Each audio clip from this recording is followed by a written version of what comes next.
চতুর্থ শ্রেণীর প্রিয় শিক্ষার্থীবৃন্দ, এমসি স্কুলের পক্ষ থেকে তোমাদের জন্য রইল অনেক অনেক ভালোবাসা। আজকে আমরা দেখব তোমাদের গণিত বইয়ের পৃষ্ঠা নং 86 এবং 87 এই দুটি পৃষ্ঠা সমাধান। এখানে দেখতে পাচ্ছ কোনো সংখ্যার গুণনীয়ক সংখ্যা নির্দিষ্ট, মানে গুণনীয়ক সংখ্যাগুলো কি নির্দিষ্ট হবে, গুণনীয়ক সংখ্যাগুলো হবে নির্দিষ্ট। আমি গুণিতক ও গুণনীয়কের মধ্যে একটা সম্পর্ক খুঁজে পেয়েছি। যেমন 3, 4 হলো 12 এর গুণনীয়ক, আবার 3 ও 4 এর গুণিতক হলো 12। তাহলে দেখো, গুণনীয়ক এবং গুণিতকের মধ্যে একটা সম্পর্ক খুঁজে পেয়েছি। আমি গুণনীয়কগুলোর মাঝে সম্পর্ক খুঁজে পাই। এখানে দেখো বলছে গুণনীয়কগুলোর মাঝে একটি জোড়া আছে যাদের গুণফল 12। তাহলে দেখো এখানে 6 দুগুণে কত 12, 3 4 12 এবং 12 অক্ষে 12। তাহলে এখানে দেখো একটি করে জোড়া হচ্ছে 12, অর্থাৎ কোনো সংখ্যার গুণিতক গুণনীয়ক দ্বারা নিঃশেষে বিভাজক। কোনো সংখ্যার গুণিতক গুণনীয়ক দ্বারা নিঃশেষ বিভাজ্য। আমরা একটু দেখি, পরবর্তী আলোচনাগুলো করলে আমরা ক্লিয়ার হব। এখানে বলছে কোনো সংখ্যার গুণিতক গুণনীয়ক দ্বারা নিঃশেষে বিভাজ্য। তাহলে খালি ঘরের সংখ্যাগুলো বসিয়ে নিচের সংখ্যার গুণনীয়ক বের করি। তাহলে দেখো আমরা এখানে 8 অক্ষে 8 এবং 4 দুগুণে 8। তাহলে এখানে দেখো 10 অক্ষে 10 আমরা লিখতে পারি 1 এবং 10। তাহলে 10 অক্ষে 10 আবার লিখতে পারি 5 দুগুণে কিন্তু 10। দেখো এখানে এইটা বলছে 10 এর গুণনীয়ক হচ্ছে কি কি। আবার এখানে দেখো 11 এর গুণনীয়ক হচ্ছে 1 এবং 11 এবং 15 এর গুণনীয়ক হচ্ছে দেখো 1 এবং 15।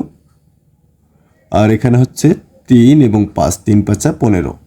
তাহলে 15 এর গুণনীয়ক হচ্ছে 1 15 3 5। হ্যাঁ, এগুলো হচ্ছে 15 এর গুণনীয়ক। এখানে বলছে দেখো 1 নম্বর, নিচের যে সংখ্যাগুলো 16 এর গুণনীয়ক সেগুলো গোল চিহ্ন দেই। তাহলে যেগুলো 16 এর গুণনীয়ক সেগুলোকে গোল চিহ্ন দিতে বলছে। 16 এর গুণনীয়ক মানে 16কে যে সংখ্যাগুলো দ্বারা নিঃশেষে বিভাজ্য করা যায়, মানে ভাগ করা যায়। দেখো 4 দ্বারা নিঃশেষে বিভাজ্য করা যায়, 4 4 16। তাহলে 4 4 16। তাহলে দেখো এখানে 4 হচ্ছে 16 এর গুণনীয়ক। 5 দিয়ে ভাগ করা যাচ্ছে না, 6 দিয়ে যাচ্ছে না, 7 দিয়ে যাচ্ছে না, 8 দিয়ে যাচ্ছে, 8 দুগুণে 16। তাহলে 8 হচ্ছে 16 এর গুণনীয়ক। আবার 9কে দিয়ে যাচ্ছে না, 12কে দিয়ে যাচ্ছে না, 16কে দিয়ে যাচ্ছে। তাহলে 16 অক্ষে 16। তাহলে 16 দেখো 4 8 এবং 16 এগুলো হচ্ছে 16 এর গুণনীয়ক। নিচের সংখ্যাগুলো 18 এর গুণনীয়ক কোনগুলো সেগুলোকে এরকম চতুর্ভুজ চিহ্ন দিতে বলছে। দেখো 18 এর গুণনীয়ক, দেখো 3 6 18। তাহলে 3 6 18। দেখো 3 হচ্ছে কত 18 গুণনীয়ক, আবার 6 হচ্ছে 18 গুণনীয়ক। 3 6 18। 4 দ্বারা কিন্তু যাচ্ছে না, আবার 8 দ্বারা 18কে যাচ্ছে না, 9 দ্বারা যাচ্ছে, 9 দুগুণে হচ্ছে 18। আবার 12 দ্বারা 18কে যাচ্ছে না, 16 দ্বারা 18কে যাচ্ছে না, 18 অক্ষে 18। এগুলো হচ্ছে 18 গুণক। যে সংখ্যাগুলো দ্বারা নিঃশেষে বিভাজ্য, ভাগ করলে ভাগফল শূন্য হবে, সেগুলো হচ্ছে নিঃশেষে বিভাজ্য। যে সংখ্যাগুলো 24 এর গুণনীয়ক সেগুলোতে ত্রিভুজ চিহ্ন দেয়। তাহলে 24 করে 3 8 24, 3 আবার 8 3 8 24। হ্যাঁ, তারপর দেখো 4 6 24, 4 এবং 6। হ্যাঁ, দুইটা হচ্ছে 24 এর গুণনীয়ক। 9 দিয়ে 24কে ভাগ করা যাচ্ছে না, 12 দিয়ে যাচ্ছে, 12 দুগুণে কত 24। আবার 15 দিয়ে 24কে যাচ্ছে না, 24 অক্ষে 24। তাহলে এই সংখ্যাগুলো দ্বারা 24কে নিঃশেষে বিভাজ্য করা যায়। তার মানে এই সংখ্যাগুলো হচ্ছে 24 এর গুণনীয়ক। গুণনীয়ক মানে যেগুলোর সংখ্যা দ্বারা ভাগ করলে, ওই সংখ্যাকে ভাগ করলে ভাগফল ভাগশেষ শূন্য হবে, সেগুলো হচ্ছে ওই সংখ্যার গুণনীয়ক। তাহলে এই সংখ্যাগুলো দ্বারা ভাগ করলে ভাগশেষ শূন্য হবে, সুতরাং এগুলো হচ্ছে 24 এর গুণনীয়ক। এই হচ্ছে 86 পৃষ্ঠা। এবার আমরা দেখব 87 পৃষ্ঠা। 87 পৃষ্ঠা দেখো গুরুত্বপূর্ণ একটি কথা বলছে, মৌলিক সংখ্যা। দেখো এবার আমরা জানবো কি মৌলিক সংখ্যা। বলছে কোন সংখ্যাগুলো মৌলিক সংখ্যা, নিচের ছকটি লক্ষ্য করি এবং ছকের সংখ্যার গুণনীয়কগুলো গোল দাগ দেই। দেখো এখানে 2 এর গুণনীয়ক 1 এবং 2, 3 এর গুণনীয়ক 1 এবং 3, 4 এর গুণনীয়ক 1 2 4। 3 দ্বারা তো 4কে ভাগ করা যাচ্ছে না। 5 এর গুণনীয়ক, দেখো 5 এর গুণনীয়ক হচ্ছে 1 এবং 5।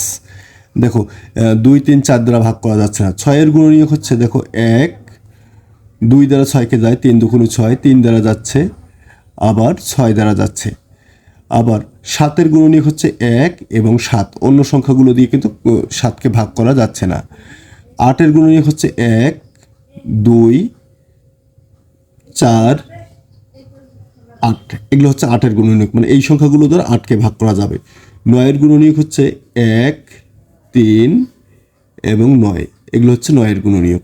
10 এর গুণনীয়ক দেখো, 10 এর গুণনীয়ক হচ্ছে 1 2, তারপর হচ্ছে 5, তারপর হচ্ছে 10, এগুলো হচ্ছে 10-এর গুণনীয়ক। দেখো এখানে আমরা গুণনীয়কগুলো আগে বের করে নিলাম। এখন বলছে ছকের কোনো সংখ্যার 2টি গুণনীয়ক, আবার কোনো সংখ্যার 3টি 4টি করে গুণনীয়ক আছে। তাহলে এখানে আমরা দেখতেছি কোনোগুলো সংখ্যা 2টি করে গুণনীয়ক, 2টি করে গোল দাগ দেওয়া আছে, আর কোনোগুলো অনেকগুলো বেশি 3টি 4টি করে দেওয়া আছে। এখন আমরা যদি একটু লক্ষ্য করি, 2-এর গুণনীয়ক হচ্ছে 2টা করে কার গুণনীয়ক? 3-এর গুণনীয়ক হচ্ছে 2টা, 5-এর গুণনীয়ক হচ্ছে 2টা, 7-এর গুণনীয়ক হচ্ছে 2টা, এই কয়েকটি সংখ্যার গুণনীয়ক হচ্ছে 2টা করে। এখন আমাদের প্রশ্নে বলছিল মৌলিক সংখ্যা কাকে বলে। তাহলে মৌলিক সংখ্যা হচ্ছে সেই সংখ্যাগুলো যে সংখ্যাগুলোর গুণনীয়ক হচ্ছে 2টি, 1 এবং ওই সংখ্যা। দেখো এখানে 2-এর গুণনীয়ক হচ্ছে 1 এবং ওই সংখ্যা বলতে 2, 3-এর গুণনীয়ক হচ্ছে 1 এবং ওই সংখ্যা মানে 3, 5-এর গুণনীয়ক দেখো 1 এবং ওই সংখ্যা বলতে 5, 7-এর গুণনীয়ক 1 এবং ওই সংখ্যা বলতে 7। তাহলে দেখো এই সংখ্যাগুলোর গুণনীয়ক হচ্ছে 2টি করে, অর্থাৎ যে সংখ্যাগুলোর গুণনীয়ক 1 এবং ওই সংখ্যা সেগুলো হচ্ছে মৌলিক সংখ্যা, এবং সেই সংখ্যাগুলো হচ্ছে 1-এর চেয়ে বড় হবে, 1-এর চেয়ে বড় 1 এবং ওই সংখ্যাগুলো যার গুণনীয়ক সেগুলো হচ্ছে মৌলিক সংখ্যা। তাহলে মৌলিক সংখ্যার গুণনীয়ক হচ্ছে 2টা, এটা মাথায় রাখবা যে মৌলিক সংখ্যার সর্বোচ্চ কয়টি গুণনীয়ক থাকবে? 2টা। 2টার বেশি যদি সংখ্যা হয় তাহলে সেটাকে আমরা মৌলিক সংখ্যা বলবো না, সেটাকে বলবো আমরা যৌগিক সংখ্যা। এবং সংখ্যাগুলো অবশ্যই 1-এর চেয়ে বড় হতে হবে। তাহলে মৌলিক সংখ্যা 1-এর চেয়ে বড়, তাহলে এখানে 2 হচ্ছে মৌলিক সংখ্যা, 3 হচ্ছে মৌলিক সংখ্যা, 5 হচ্ছে মৌলিক সংখ্যা, 7 হচ্ছে মৌলিক সংখ্যা। কেন? কারণ এদের গুণনীয়ক হচ্ছে 2টা করে। এই 2টা দেখো 2টা, হ্যাঁ। তাহলে যাদের গুণনীয়ক 1 এবং ওই সংখ্যা বা 2টি করে গুণনীয়ক তারা হচ্ছে মৌলিক সংখ্যা, আর 2টির বেশি যাদের গুণনীয়ক তাদেরকে আমরা বলি যৌগিক সংখ্যা। অবশ্যই দেখো এখানে 2টির বেশি গুণনীয়ক কার? 4-এর গুণনীয়ক দেখো 3টা, তার মানে 4-এর গুণনীয়ক যেহেতু 3টা, 4 যৌগিক সংখ্যা। তারপর দেখো এখানে 6-এর গুণনীয়ক হচ্ছে 4টা, তার মানে 6 হচ্ছে যৌগিক সংখ্যা। 8-এর গুণনীয়ক হচ্ছে 4টা, 8 হচ্ছে যৌগিক সংখ্যা। 9-এর গুণনীয়ক হচ্ছে কয়টা? 3টা, তাহলে 9 হচ্ছে যৌগিক সংখ্যা। তারপর 10-এর গুণনীয়ক হচ্ছে 4টা, তার মানে 10 হচ্ছে যৌগিক সংখ্যা। তার মানে যে সংখ্যাগুলোর গুণনীয়ক 2টির বেশি সেগুলো হচ্ছে যৌগিক সংখ্যা, আর যেগুলোর গুণনীয়ক 2টি সেগুলো হচ্ছে মৌলিক সংখ্যা। তাহলে এই কথাগুলো এখানে লেখা আছে। তাহলে দেখো এখানে বলছে 2, 3, 5, 7 সংখ্যাগুলো 1 এবং ওই সংখ্যা ব্যতীত আর কোনো গুণনীয়ক নেই, সেগুলোকে বলা হয় মৌলিক সংখ্যা। 1 এবং মৌলিক সংখ্যা ছাড়া অন্য সংখ্যাগুলো হচ্ছে যৌগিক সংখ্যা। 1 এবং মৌলিক সংখ্যা ছাড়া অন্য সংখ্যাগুলো হচ্ছে যৌগিক সংখ্যা। তাহলে 4, 6, 8, 9 এগুলো হচ্ছে 10, এগুলো হচ্ছে যৌগিক সংখ্যা। তাহলে একই সংখ্যা, 1-এর শুধু একটি গুণনীয়ক রয়েছে, তাই 1 মৌলিক সংখ্যাও নয়, যৌগিক সংখ্যাও নয়। তাহলে 1-এর গুণনীয়ক কয়টি? 1টি।